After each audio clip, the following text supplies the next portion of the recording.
Welcome back.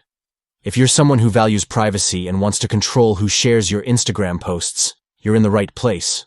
Today, we're going to show you how to prevent people from sharing your Instagram post to their story. This feature gives you more control over your content and ensures that your posts are shared only in the way you want them to be. Let's jump right into the steps. Step 1. First, open the Instagram app on your Android device. Make sure you're logged into your account. Step 2. Once you're in, tap on Your Story at the top left corner of your screen.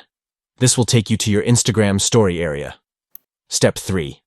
Now, look for the gear icon at the top right of your screen. Tap on this icon to open your settings. Step 4.